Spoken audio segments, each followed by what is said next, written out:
பள்ளியில் பட்டிமன்றம் மாணவர்களின் முன்னேற்றத்திற்கு மிகவும் பயன்படுவது மதிப்பெண்களா திறமைகளா அப்படின்ற தலைப்பில் நம்ம ஒரு பட்டிமன்றத்தை நடத்த போறோம். முதல்ல இந்த பொங்கல் என்றால் என்ன அப்படின்றதெல்லாம் பார்த்துட்டோம். இந்த பொங்கல் பண்டிகை என்னன்னா மகர சங்கராந்தி அப்படின்னு நம்ம சொல்றோம். ஆனா நம்ம தமிழர்கள் தமிழர் திருநாளா கொண்டாடிட்டு இருக்கிறோம். மகர சங்கராந்தி என்பது என்னன்னாக்கா மார்கழி மாதம் இறுதி வரைக்கும் சூரியன் தெற்கு திசையை நோக்கி பயணம் செய்வார். தை மாதம் முதல் நாள் பார்த்தோம்னாக்கா சூரியனுடைய பயணமானது வடக்கு திசையை நோக்கி இருக்கும். அதனால இந்த நாளை மகர சங்கராந்தி என்று சொல்லுகின்றோம். இப்ப நம்முடைய ராசிகள் பார்த்தா மொத்தம் 12 ராசிகள் இருக்கும். அது முதல் ராசி மகர ராசி. இந்த தை மாதத்துல மகர ராசிக்கு நம்ம சூரியன் பிரவேசிக்கிறார். அதனால இதுக்கு மகர சங்கராந்தி அப்படின்னு சொல்றோம். இந்த காலத்தை என்ன சொல்றாங்க அப்படின்னாக்கா உத்தராயண காலம் அப்படின்னு சொல்றாங்க. உத்தராயண காலம் என்பது என்ன அப்படின்னு சொல்லி பார்த்தோம்னாக்கா நம்ம தேவர்கள் அசுரர்கள் அப்படின்னு சொல்லிட்டு கேள்விப்பட்டிருப்போம். தேவர்களுடைய பகல் பொழுதுதான் இந்த உத்தராயண காலம் என்று சொல்லக்கூடியது. அப்படி இருக்கக்கூடிய இந்த மகர சங்கராந்தியில நம்ம ஒரு 3 பேரை வழிபடணும். யாரை வழிபடணும் அப்படின்னு சொல்லி பார்த்தா ஒண்ணு இந்திரன், நமக்கு தெரியும் தேவேந்திரன், உடல் முழுவதும் கண்களை கொண்டவர். அடுத்ததாக இருக்கக்கூடியவர் யாருன்னா சூரிய பகவான். அவரை தான் நம்ம தமிழர் திருநாள் அன்னைக்கு சூரியனை வழிபாடு செய்கின்றோம். மூன்றாவதாக இருக்கக்கூடிய யாருன்னா நமக்கு தேவையான உணவுகளை எல்லாம் நமக்கு தயார் செய்து கொடுக்கக்கூடியதாக இருக்கக்கூடிய கால்நடைகள், அதாவது மாடு, காளை மாடு, இவற்றுக்கு நம்ம நன்றி செலுத்தணும் அப்படின்னு சொல்றாங்க. இந்த போகி திருநாள் ஏன் ஏற்பட்டது அப்படின்னு சொல்லி பார்த்தோம்னாக்கா இந்திரனுக்கு இன்னொரு பெயர் போகி. ஒரு முறை ஆயர்பாடியில மழை பொழிவே இல்லையா. அப்ப என்ன பண்ணாலும் அந்த மக்கள் எல்லாம் கோவர்த்தன மலைக்கு போயிட்டாங்களாம். கோவர்த்தன மலை யாருடைய கட்டுப்பாட்டில் இருக்குது? கிருஷ்ண பரமாத்மாவுடைய கட்டுப்பாட்டில் இருக்கக்கூடியது. அப்ப கிருஷ்ண பரமாத்மா கிட்ட நாட்டு மக்கள் அனைவரும் போய் சேரவே என்னன்னாக்கா கோவர்த்தன மலையில நல்ல மிக கடுமையான மழை பொழிவு ஏற்பட்டதாம். அப்படி ஏற்பட்டதனுடைய அடிப்படையில் என்னன்னாக்கா நம்ம மழையை கொடுக்கல. ஏன்னா இந்திரன் மழைக்கு அதிபதியான கடவுள். அப்படி இருக்கக்கூடிய இந்த இந்திரன் கோபப்பட்டார். கோபப்பட்டு மக்களை நிறைய வல்லம் மக்களுக்கும் அங்க இருக்கக்கூடிய உயிரினங்களுக்கும் தீங்கு விளைவதற்கு ஒரு காரணமாக இருந்ததாம். இதை அறிந்த கிருஷ்ண பகவான் என்ன பண்ணாராம், கோவர்த்தன மலையை குடையாக ஏற்படுத்தினார். குடையாக ஏற்படுத்தி அந்த நாட்டில் இருக்கக்கூடிய மக்களையும் அதுக்கடுத்து உயிரினங்களையும் பாதுகாத்தார். அப்படி பாதுகாத்ததுடைய அடிப்படையில கிருஷ்ண பகவான் கிட்ட இந்திரன் நம்ம மன்னிப்பு கேட்டார். என்னை பொறுத்தருடுங்க அப்படின்னு சொன்னார். அதனாலதான் இந்த சூரிய பகவானை கொண்டாடுவதற்கு முன்னாள் நாள் நம்ம பழையன கழிதலும் புதியன புகுதலும் வலுவான கால வகையினாலே எங்களுடைய அடிப்படையில இந்திரன் கிட்ட இருக்கக்கூடிய அந்த தீய குணங்களை எல்லாம் அவர் நீக்கிவிட்டு தான் நான் பண்றோம் மீண்டும் என்ன மாறுகின்றேன் என்று அவர் சொன்னதனுடைய அடிப்படையில தான் நம்ம போகி திருநாளை கொண்டாடுகின்றோம். அப்படி கொண்டாடக்கூடிய அந்த போகி திருநாள் நாளைக்கு நம்ம சிறப்பாக கொண்டாட போறோம். அதற்கு மறுநாள் நம்ம சூரிய பகவானுக்கு வழிபாடு செய்ய போறோம். அதுக்கு அடுத்த நாளாக இருக்கக்கூடிய காணும் மாட்டு பொங்கல் என்று நம்முடைய விவசாயத்துக்கு முதுகெலும்பாக இருக்கக்கூடிய அந்த உயிரினங்களை நம்ம வணங்குகின்றோம். அதற்கடுத்து காணும் பொங்கல். இப்படி நம்ம பொங்கல்களை கொண்டாடுறோம். இந்த நேரத்துல நமக்கு மாணவர்களின் முன்னேற்றத்துக்கு மிகவும் பயன்படுவது மதிப்பெண்களா திறமைகளா என்ற தலைப்பில் இப்ப நமக்கு ஒரு பட்டிமன்றம் ஆரம்பமானது. இதுல யார் யாரெல்லாம் பேசுவதற்காக இருக்கிறாங்க அப்படின்னு சொன்னா மதிப்பெண்ணே அப்படின்ற அணியில பேச போறவங்க சாட்சி 9th G2, Geethasri 9th G2, வருண்யா 9th G1, Jeevitha 9th G2. இந்த 4 மாணவிகளும் மதிப்பெண் அணி என்ற அணியில பேச போறாங்க. அதற்கு அடுத்தவர்களாக இருக்கக்கூடிய திறமை அணி என்பதில் Gokulan 9th B3, Mathiyazhagan 8th D, மயிலேஷ் 8th D, Karthika 9th G2. இந்த மாணவர்கள் இப்பொழுது தங்களுடைய வாதத்தை தொடங்க போறாங்க. பட்டி மண்டபத்து பாங்கறிந்து 7 மீன். பட்டி மண்டபம்ன்றது என்னன்னாக்கா நம்ம சாதாரணமா நினைச்சது முடியாது. ஒருவர் பேசக்கூடியது அடுத்தவர் அதை என்ன பண்றோம் எதிர்த்து பேசக்கூடியதுதான் பட்டிமன்றம். அப்ப பேசக்கூடியது நம்ம அமைதி காத்து இருந்தால் மட்டுமே நமக்கு அந்த கருத்துகள் நம்முடைய செவியை சென்று சேரக்கூடியதாக இருக்கும். அனைவரும் அமைதி காத்து இந்த பட்டிமன்றத்தை கண்டுகளிக்குமாறு கேட்டுக்கொள்கிறேன். இப்ப முதலாவதாக மதிப்பெண் அணி.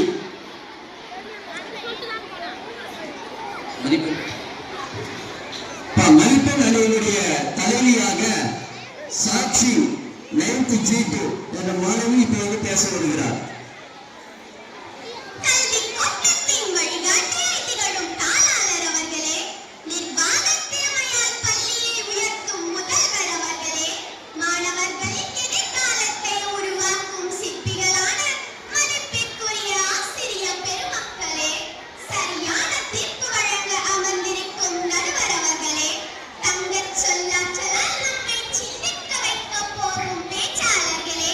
அதை கண்டுகளிக்க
மாண்புமிகு பட்டிமன்ற நடுவர் அவர்களே, மரியாதைக்குரிய எதிர்த்தரப்பு நண்பர்களே, அறிவு தீபம் ஏந்தியுள்ள தமிழ் உறவுகளே, உங்கள் அனைவருக்கும் என் பணிவான வணக்கங்கள்.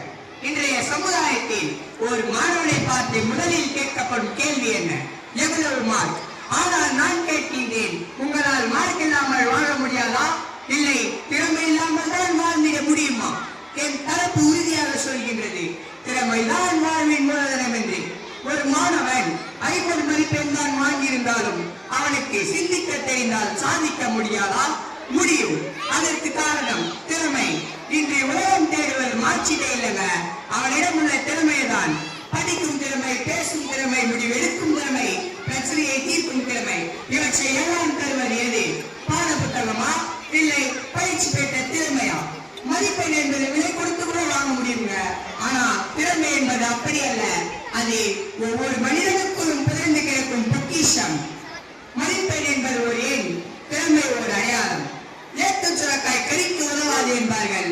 அது போல மனப்பாடம் செய்து பெறும் மதிப்பெண்கள் வாழ்க்கை பயணத்திற்கு உதவுவதில்லை. திறமையே ஒருவரை வெற்றியாளராக மாற்றும்.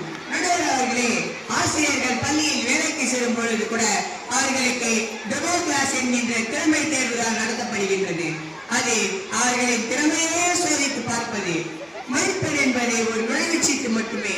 ஆனால் அந்த பயணத்தை வெற்றியாக மாற்ற காரணம் அவர்களிடம் இருக்கும் திறமைதான். கட்சியில் ஆயிரம் கேட்க அவ்வொருவருக்கு ஒரு கட்சியின் 100ஆம் துணை என்பது வள்ளுவன் வாக்கு. இக்கோவில் இருந்து அறிவது திறமையின் சிறப்பு. கல்வியின் நோக்கம் அறிவை பெறுவது. அந்த அறிவை கேள்வி மூலமாகவும் பெறலாம். அதுவே திறமையின் அடையாளம்.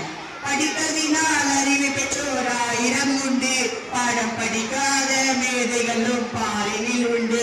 நடுவரே, பாரினில் உண்டு. எடுத்துக்காட்டாக நம் பெருந்தலைவர் காமராசர். இவர் அவரது குடும்ப சூழலையால் இறுதியிலேயே பள்ளி படிப்பை நிறுத்திவிட்டு தாய்மாமாவின் துணிக்கடையில் வேலைக்கு செய்தார். 4 இளைஞரை படித்து தன் அறிவை வளர்த்தார்.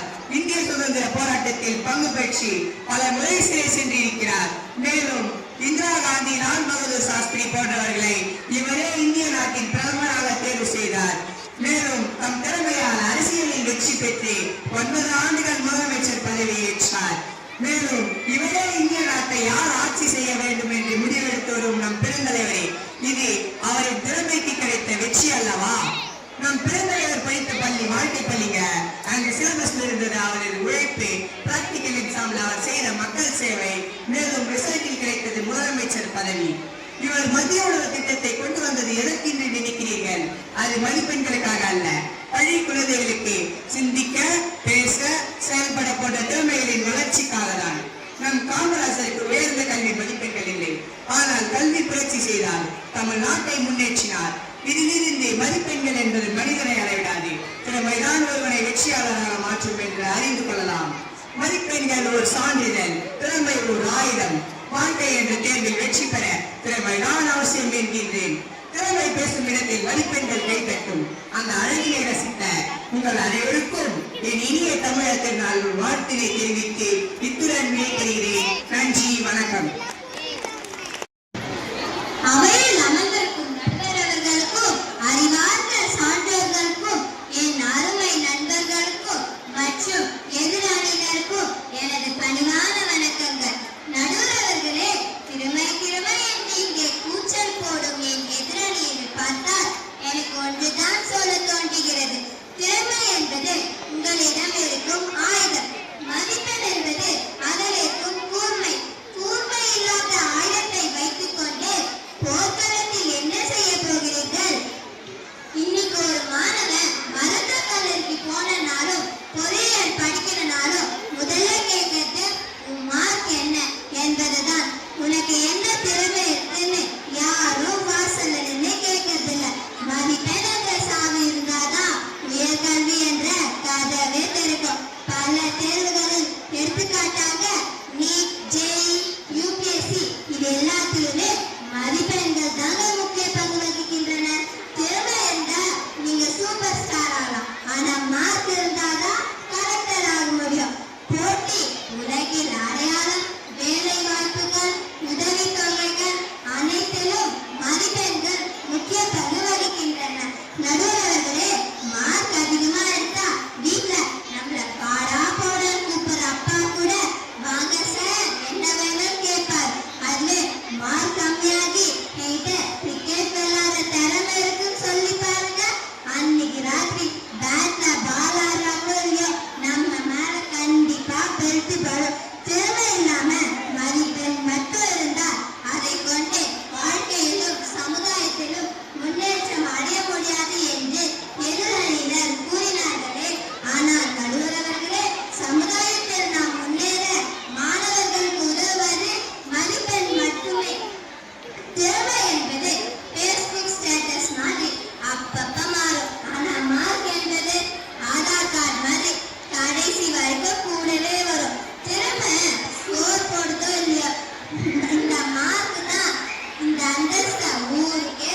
மதிப்பிற்கும் மதிப்பிற்கும் கூடிய நடுவர்களுக்கும் மற்றும் அவையோர் அனைவருக்கும் மற்றும் என் அன்பான குறுகுறு என்று பார்த்து கொண்டிருக்கும் எதிரவர்களுக்கும் மற்றும் ஆசிரியர் பெருமக்களுக்கும் என்னுடைய முதற்கண் வணக்கத்தை தெரிவித்துக் கொள்கிறேன்.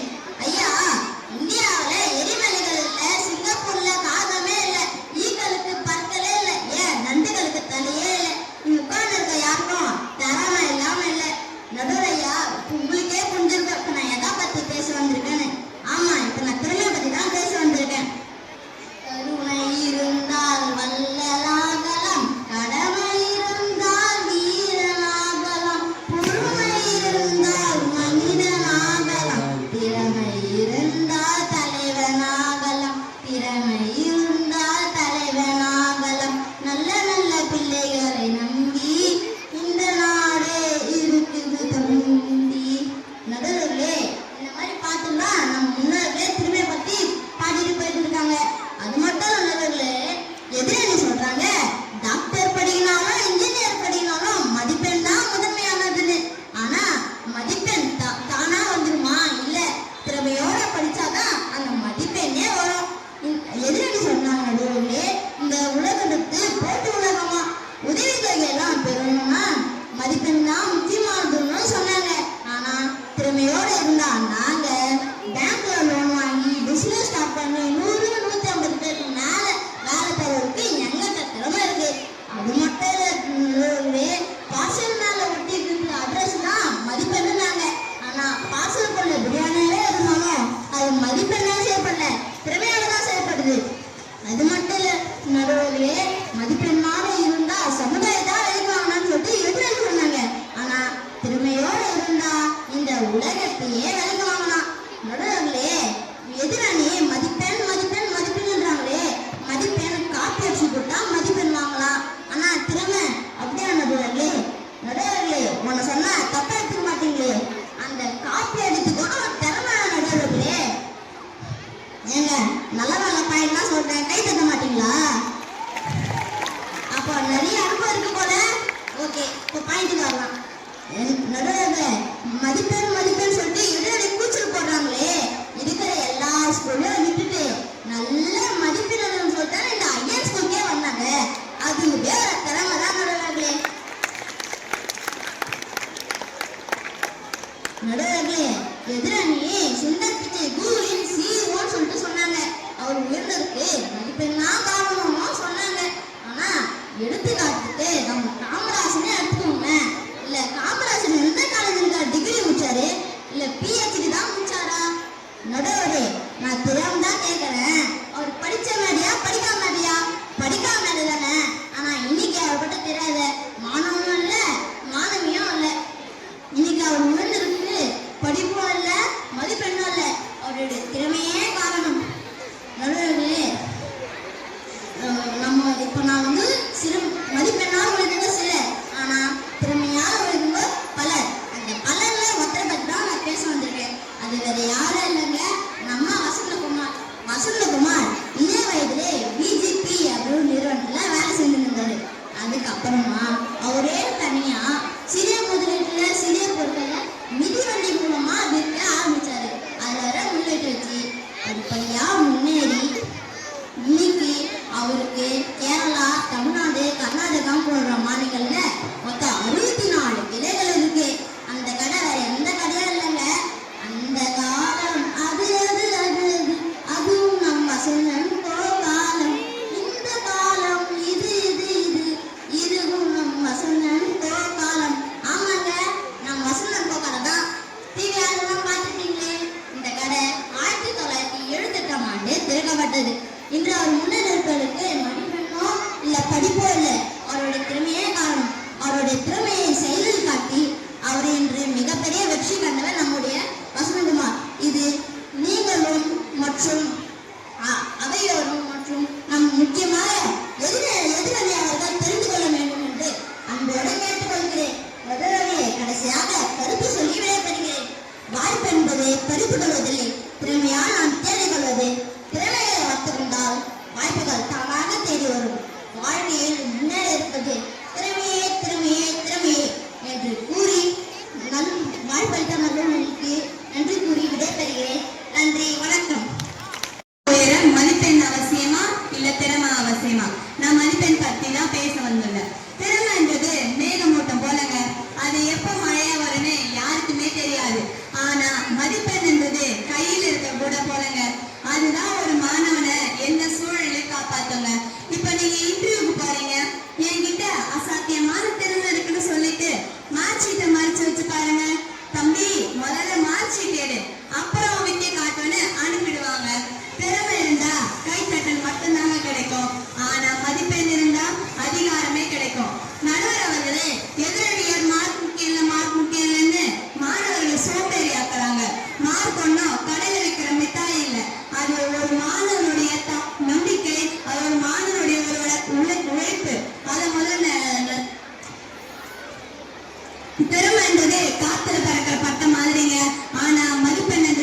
தெரிவித்துக் கொள்கிறேன்.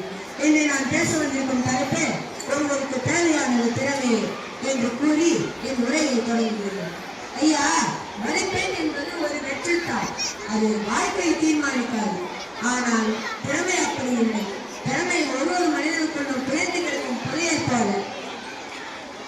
மதிப்பெண்களால் சாதித்தவர்கள் சிலர், ஆனால் திறமையால் சாதித்தவர்கள் பலர். அவர்களுடன் ஒருவரான எம்ஜிஆரை பற்றி கூறுகிறேன். இவர் குடும்ப சூழ்நிலை காரணமாக தம் படிப்பை இடையிலே நிறுத்திக் கொண்டார். அவர்கள் வாழ்க்கையில் முன்னேறவில்லையா நடுவர் அவர்களே? முதலில் ஒரு நாடகத்தில் சிறு சிறு வேடங்களில் நடித்து தனது அசாத்திய நடிப்பு திறமையால் அனைத்து மக்களின் மனதில் நீங்கா இடம் பெற்று புரட்சி நடிகர், மக்கள் திலகம் என்றெல்லாம் போற்றப்பட்டவர். இந்திய அரசு வழங்கும் சிறந்த நடிகருக்கான பாரத ரத்னா விருதை பெற்றவர். இவையெல்லாம் அவருடைய திறமையை காட்டிய வெற்றிகள் நடுவர்களே. மதிப்பெண் என்பது ஒருவரை தான் தலை தட்டும். ஆனால் திறமை என்பதுதான் ஒருவரை இறுதி வரையிலும் சிம்மாசனத்தில் அமர வைக்கும். எதிர்த்தரப்பு அணியினர் வாழ்க்கையை ஒரு மாறி சீட்டு நடிக்கிறாங்க போல. ஆனா நான் சொல்றேன், வாழ்க்கைங்கிறது ஒரு போர்க்களம். இவங்க மதிப்பெண்ங்கிறது ஒரு வெறும் என்ட்ரி பாஸ் மட்டும் தாங்க. ஆனா திறமைங்கிறது தான் சக்சஸ் பாஸ். எதிர்த்தரப்பு அணியினர் திறமைய ஒரு கை கடிகாரம் நடிக்கிறாங்க. ஆனா அந்த கை கடிகாரத்துல இருக்கிற நேரத்தை சரியா வச்சா நம்ம வாழ்க்கை பிரகாசமாகும். எதிர்த்தரப்பு அணியினர் திறமைய ஒரு வீட்டு சாலை நடிக சொன்னாங்க. ஆனா நான் சொல்றேன், மதிப்பெண்ங்கிறது ஒரு அரசு முத்திரை போல தாங்க. ஆனா அந்த அரசு ஊழியர்களே மதிப்பெண்ணால் மட்டும் உயரவில்லை, திறமையால மேன்மேலும் உயர்கின்றனர்.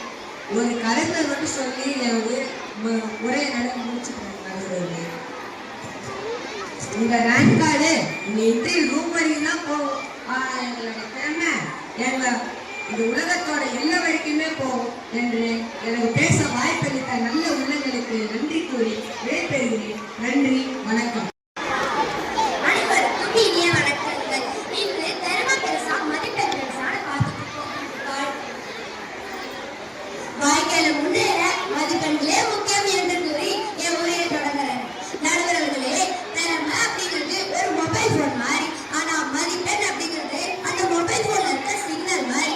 என்னன்னா மாணவர்கள் அனைவரும் அமைதியாக உட்காருமாறு கேட்டுக்கொள்ளப்படுகிறோம். மாணவர்கள் அனைவரும் அமைதியாக உட்காரவும். என்னன்னா மொபைல் போன் விலை ஒண்ணுதான் இருந்தாலும் அதுல சிக்னல் இல்லைன்னா அது வெறும் டப்பா தான் நடுவர்களே. அது போலதான் இந்த உலகம் உங்களோட திறமையை அங்கீகரிக்கணும்னா அதுக்கு மதிப்பெண் அப்படிங்கிறது ரொம்ப முக்கிய நடுவர்களே. எதிராளிகள் சொல்வாங்க திறமை தான் போதுன்னு. கல்யாண பத்திரிகைகள் கூட மாப்பிள்ளை எம்ஏ படிச்சிருக்காரு, எம்காம் படிச்சிருக்காருன்னா போடுவாங்க நடுவர்களே. மாப்பிள்ளைக்கு நல்லா வரைய தெரியும், நல்லா ஓடுவாங்க, யாரும் போட மாட்டாங்க நடுவர்களே.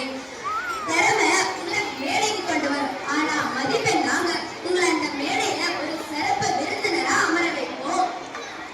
படிக்காத மேல காமராஜர் பத்தி பேசினாங்க. என்னதான் அவர் படிக்கலனாலும் படிப்போட முக்கியத்துவம் தெரிஞ்சிருந்தாருன்னா பள்ளிகளையே திறந்து வச்சாருங்க. விதை நன்றாக இருந்தால்தான் செடி வளரும். ஆனால் அந்த விதை வளர்வதற்கு சரியான நிலமும் நீரும் தேவை.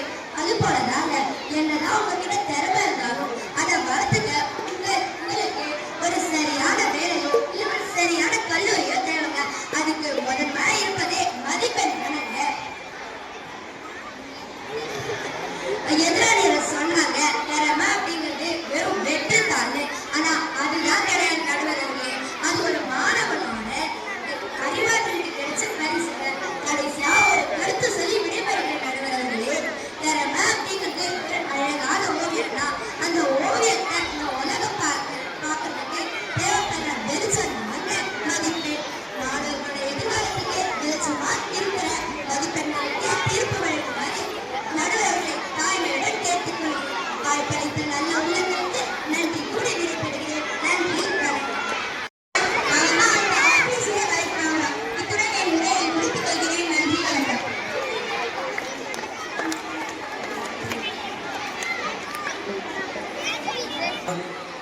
அமைதியாக அமருமாறு கேட்டுக்கொள்ளப்படுகிறோம். அனைவரும் அமைதியாக உட்காருங்க. நம்ம முதல்வர் மதிப்பெண் அறிவியல் பேசியிருக்கோம் கருத்துக்கள் நம்ம வந்து பார்க்கிறோம். அடுத்து திறமை அறிவியல் பேசிய கருத்துக்கள் வந்து பார்க்கிறோம். மதிப்பெண் வந்து நமக்கு சிறந்தது, மதிப்பெண் இருந்தால் நம்ம வந்து எல்லாமே பெறலாம், என்ன கல்வி போகலாம். 10ஆம் வகுப்புல 12ஆம் வகுப்புக்கு போகிறதுக்கு 81% மதிப்பெண் பெறுவதுன்னா ஃபீஸ் வந்து நமக்கு கன்ஸ்ட்ரக்ஷன் இதை பற்றி எல்லாம் வந்து சொல்லிட்டு இருந்தாங்க. அப்படி என்னதான் வந்து இருந்தாலும் இந்த மதிப்பெண்ல கூகுள் CEO இருந்தால் பாருங்க, அவரை பற்றி வந்து கருத்துக்கள் வந்து குறிப்பிட்டிருக்கிறாங்க. அது வரைக்கும் வந்து நம்ம பட்டங்கள் படிப்பது உள்ளது. மேலை தவத்தளவே ஆகுமான் நான் பெற்ற செல்வம், குலத்தளவே ஆகுமான் குணம் அப்படின்னு வந்து சொல்லுவார். நீரினுடைய அளவு என்ன இருக்குதோ அந்த அளவுக்கு தான் வந்து ஆற்றல் மலருடைய தகுதியும் வந்து இருக்கும். அதுபோல நம்ம படிக்கக்கூடிய கல்வி, நம்ம எந்த அளவுக்கு வந்து புத்தகத்தை படிச்சிருக்கிறோமோ அந்த படிச்சு இருக்கக்கூடிய அந்த புத்தகத்தில் என்ன இருக்குதோ அதுதான் நம்முடைய நுண்ணறிவு வந்து இருக்கும். அதுபோல நம்ம செய்யக்கூடிய தவத்தினுடைய அளவு தான் நம்முடைய செல்வங்கள் வந்து இருக்கும். செல்வம் வந்து ஒரு நிலையானது கிடையாது. அதுபோல ஒருவருடைய குணம் வந்து எப்படி இருக்கும் அப்படின்னு சொல்றாங்கன்னா, குலத்தளவே அவன் பிறந்திருக்கிறான் உள்ளது. மேலை தவத்தளவே ஆகுமான் நான் பெற்ற செல்வம், குலத்தளவே ஆகுமான் குணம் அப்படின்னு வந்து சொல்லுவார். நீரினுடைய அளவு என்ன இருக்குதோ அந்த அளவுக்கு தான் வந்து ஆற்றல் மலருடைய தகுதியும் வந்து இருக்கும். அதுபோல நம்ம படிக்கக்கூடிய கல்வி, நம்ம எந்த அளவுக்கு வந்து புத்தகத்தை படிச்சிருக்கிறோமோ அந்த படிச்சு இருக்கக்கூடிய அந்த புத்தகத்தில் என்ன இருக்குதோ அதுதான் நம்முடைய நுண்ணறிவு வந்து இருக்கும். அதுபோல நம்ம செய்யக்கூடிய தவத்தினுடைய அளவு தான் நம்முடைய செல்வங்கள் வந்து இருக்கும். செல்வம் வந்து ஒரு நிலையானது கிடையாது. அதுபோல ஒருவருடைய குணம் வந்து எப்படி இருக்கும் அப்படின்னு சொல்றாங்கன்னா, குலத்தளவே அவன் பிறந்திருக்கிறான்